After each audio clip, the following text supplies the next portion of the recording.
जिस समय महाभारत बड़ा भयंकर रूप ले लिया, कोई तैयारी ही नहीं था, युद्ध निश्चित हो गया कि युद्ध तो होगा ही होगा।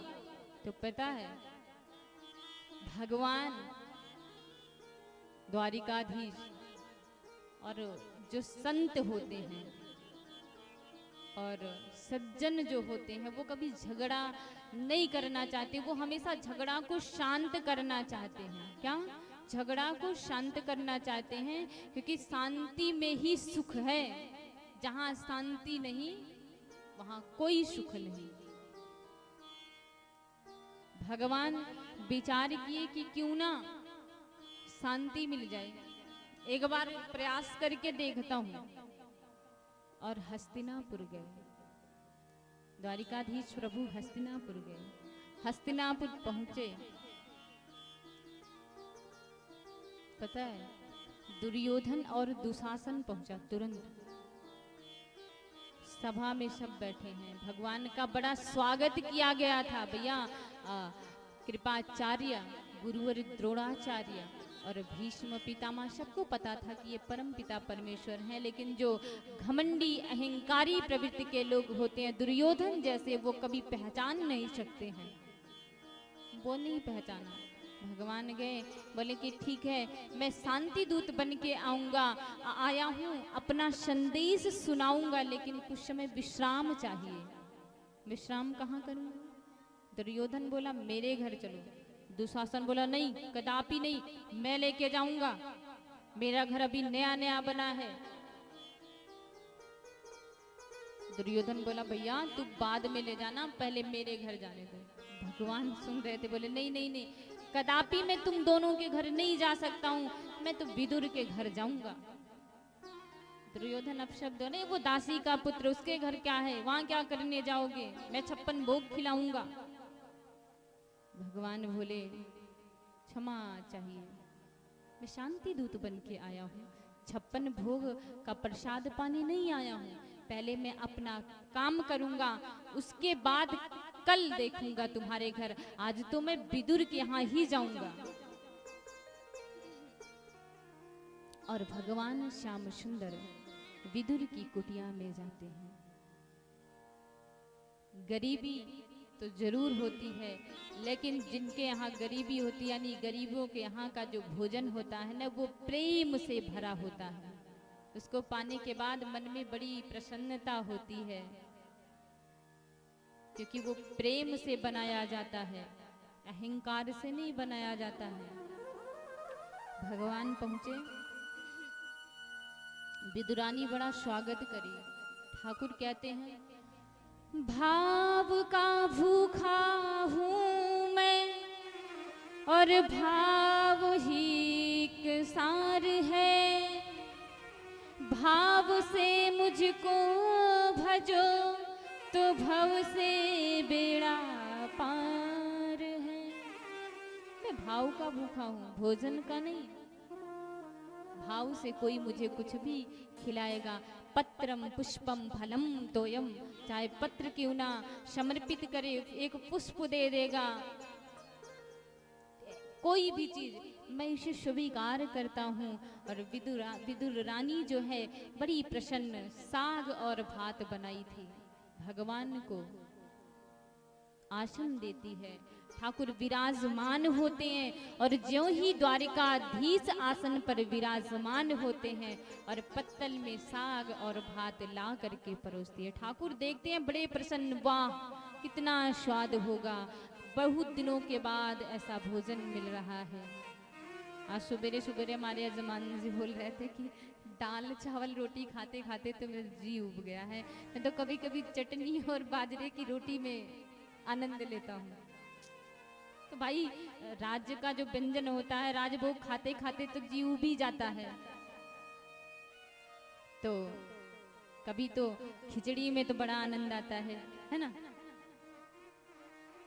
भगवान साग और भात खाते हैं। भोजन माने नहीं रखता है, माने तो प्रेम रखता है।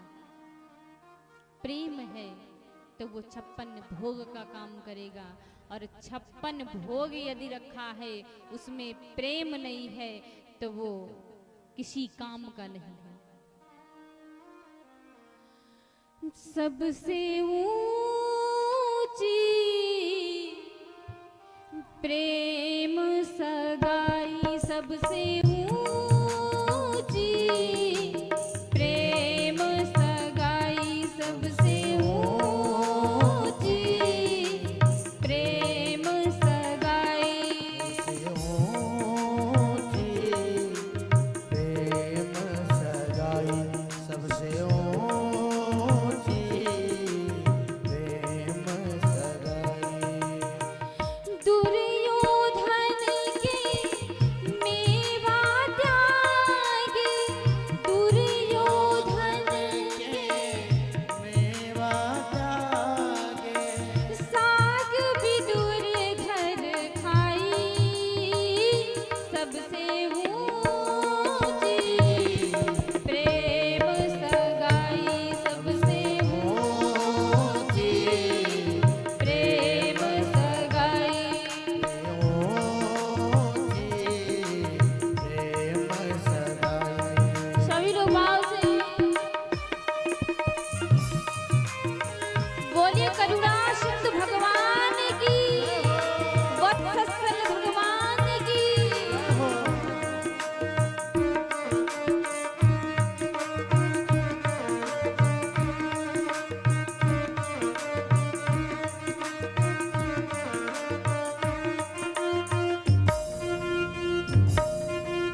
सबसे ऊंची प्रेम सगाई, सबसे ऊंची प्रेम सगाई, सबसे ऊंची प्रेम सगाई, सबसे ऊंची प्रेम सगाई, सबसे ऊंची प्रेम सगाई,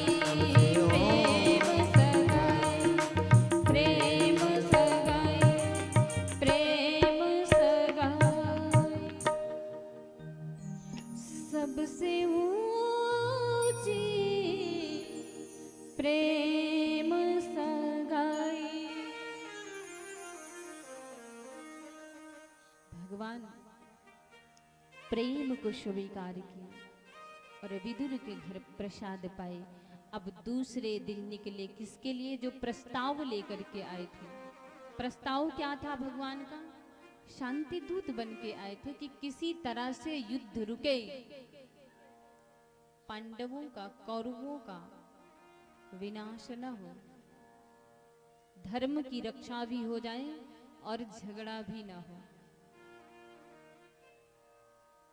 सभा लगती है हस्तिनापुर में और सभा के बीच में धृतराष्ट्र महाराज बने बैठे हैं और उसमें भीष्म पितामह, गुरुवर द्रोणाचार्य, कृपाचार्य, धर्म के रूप में साक्षात विदुर जी बैठे हुए हैं। लेकिन इनके साथ धर्म नहीं है, धर्म पांडवों के साथ है। और ऐसी सभा में भगवान द्वारिकाधीश आकर के बीच में खड़े हो गए।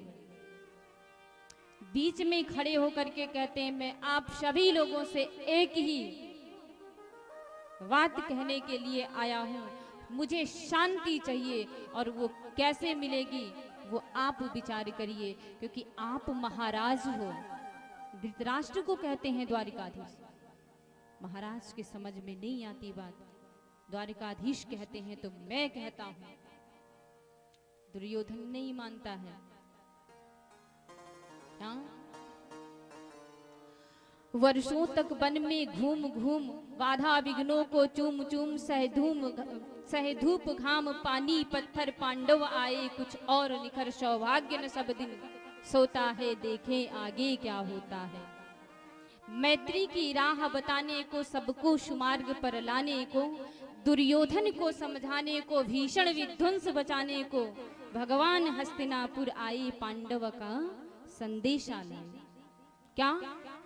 दो न्याय अगर तो आधा दो, इसमें भी यदि बाधा हो तो दे दो केवल 5 ग्राम, रखो अपनी धरती तमाम, हम वही खुशी से खाएंगे, परिजन पर असीना उठाएंगे। और दुर्योधन वह भी दे न सका आशीष, समाज की ले न सका, उल्टा हरि को बांधने चला, जो था असाध्य साधने चला। जब नास मनुष्य पर छाता है, पहले विवेक मर जाता है।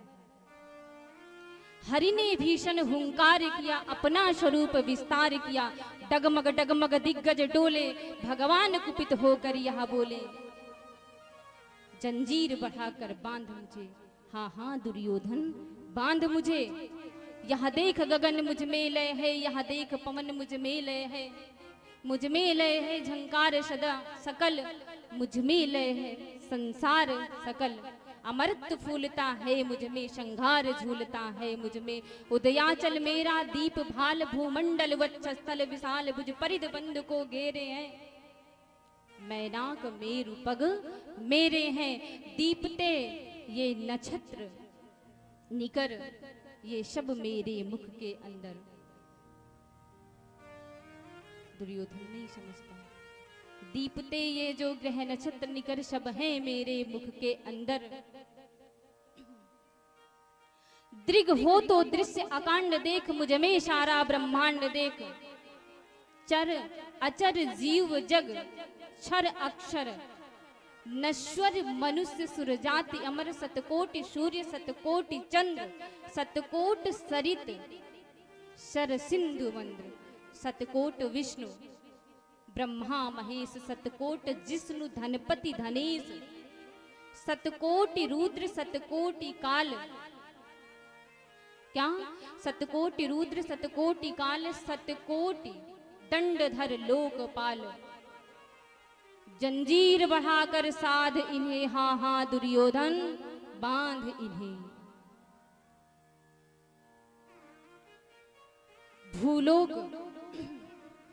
भूलोक अतल पाताल देख, गत और अनागत काल देख, यह देख जगत का आदि सृजन, यह देख महाभारत का रण, मृतकों से पटी हुई भू है, पहचान इसमें कहां तू है। दर्शन करा रहे हैं भगवान दुर्योधन को, दुर्योधन ये महाभारत का रण है, पहचान कर इसमें तुम कौन है। दुर्योधन देख रहा है विकराल स्वरूप भगवान का, पहचान इसमें कहां तू है। अंबर में कुंतल जाल देख, पद के नीचे पाताल देख, मुट्ठी में तीनों काल देख, मेरा स्वरूप विकराल देख, सब जन्म मुझी से पाते हैं, फिर लौट मुझी में आते हैं। सब जन्म मुझी से पाते हैं, फिर लौट मुझी में आते हैं। जिह्वा से कटती ज्वाल सघन, सांसों में पाता जन्म पवन, पड़ जाती मेरी दृष्टि जिधर, हंसने लगती है सृष्टि उधर। पड़ जाती मेरी दृष्टि जिधर, हंसने लगती है सृष्टि उधर। मैं जब भी मूंदता हूँ लोचन, छा जाता चारों ओर मरण। मैं जब भी मूंदता हूँ लोचन, छा जाता चारों ओर मरण। बांधने मुझे तो आया है जंजीर, बड़ी क्या लाया है। भगवान दुर्योधन से कहते हैं, दुर्योधन बांधने मुझे तो आया है जंजीर, बड़ी क्या लाया है। यदि मुझे बांधने चाहे मन, पहले तू बांध अनंत गगन। यदि मुझे बांधने चाहे मन, पहले तू बांध अनंत गगन। सुने को साध न सकता है, वह मुझे बांध कब सकता है। हित वचन नहीं तूने माना, मैत्री का मूल्य न पहचाना। तो ले मैं भी अब जाता हूँ, अंतिम संकल्प सुनाता हूँ, याचना नहीं अब रण होगा। क्या लो मैं भी अब जाता हूँ, अंतिम संकल्प सुनाता हूँ, याचना नहीं अब रण होगा। जीवन जय या कि मरण होगा। टकराएंगे नक्षत्र निकर बरसेगी भूप, वही प्रखर फण शेष नाग का डोलेगा, विकराल काल मुख खोलेगा। फण शेष नाग का डोलेगा, विकराल काल मुख खोलेगा। दुर्योधन रण ऐसा होगा, फिर कभी नहीं जैसा होगा। भाई पर भाई टूटेंगे, विषबाण बूंद के छूटेंगे। भाई पर भाई टूटेंगे, विषबाण बूंद के छूटेंगे। वायस श्रृंगाल सुख लूटेंगे, सौभाग्य मनुज के फूटेंगे। आखिर तू भूषाई होगा, हिंसा का परदाई होगा। आखिर तू भूषाई होगा, हिंसा का परदाई होगा। थी सभा सन्न सब लोग डरे। क्या थी सभा सब सन्न सब लोग डरे।